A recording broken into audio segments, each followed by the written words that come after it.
सूरज पूरी तरह डूबा नहीं था, लेकिन रोशनी जैसे थक चुकी थी। कच्ची सड़क पर जीप की आवाज चारों तरफ फैले सन्नाटे को चीर रही थी। ड्राइविंग सीट पर प्रमोद था। चेहरे पर थकान नहीं, बल्कि एक अजीब सी बेचैनी। पीछे की सीट पर गुड्डू, सतेंद्र, संतोष और विकास।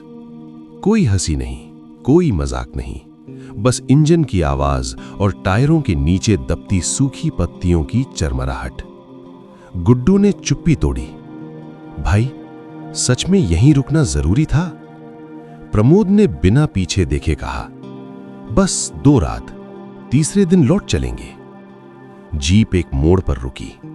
सामने एक पुरानी ऊंची काली हवेली। हवेली नहीं, जैसे अंधेरे ने दीवारों का रूप ले लिया हो। हवेली के फाटक पर ताला नहीं था।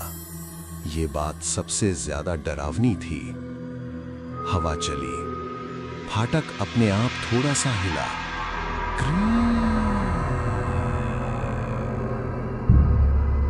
सत्येंद्र ने धीरे कहा, किसी ने इस्तेमाल नहीं की, फिर भी ताला क्यों नहीं?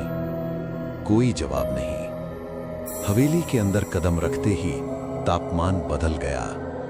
बाहर गर्मी थी, अंदर ठंड। इतनी ठंड की सांस दिखाई देने लगे। संतोष ने फुसफुसाकर कहा, यहां आवाज अजीब लग रही है। वाकई हर कदम 10 कदम जैसा गूंजता था, जैसे हवेली सुन रही हो। प्रमोद सबसे आगे था। उसकी आंखें हवेली को नहीं, कुछ और देख रही थी। 12 साल पहले वही हवेली, वही दरवाजा। एक बच्चा दरवाजे के बाहर खड़ा रो रहा था। अंदर मत जाना, किसी ने कहा था। लेकिन आवाज किसकी थी, प्रमोद आज तक तय नहीं कर पाया। वर्तमान में विकास की आवाज ने उसे झकझोर दिया। प्रमोद, क्या हुआ? प्रमोद ने सिर हिलाया। कुछ नहीं, चलो। लेकिन उसके हाथ कांप रहे थे। हवेली के अंदर 5 कमरे थे, सब धूल से भरे। पर अजीब बात, बीच वाला कमरा साफ था, जैसे कोई आज ही वहां से गया हो। गुड्डू हंसा।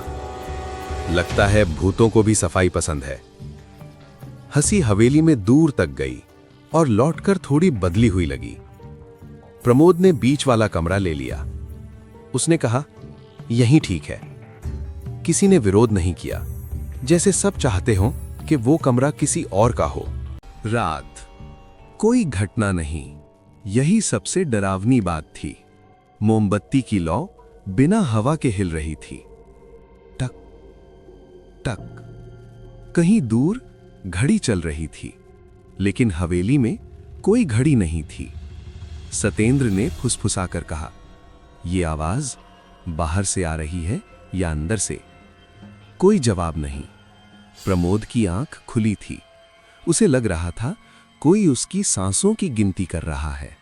रात के ठीक 2:17 पर ठक ठक ठक। दरवाजे पर नहीं, दीवार के अंदर से, जैसे कोई दीवार के उस पार नाखून चला रहा हो। प्रमोद उठा, दरवाजा खोला। कॉरिडोर खाली था, लेकिन आवाज अब भी थी, धीमी, धैर्य वाली।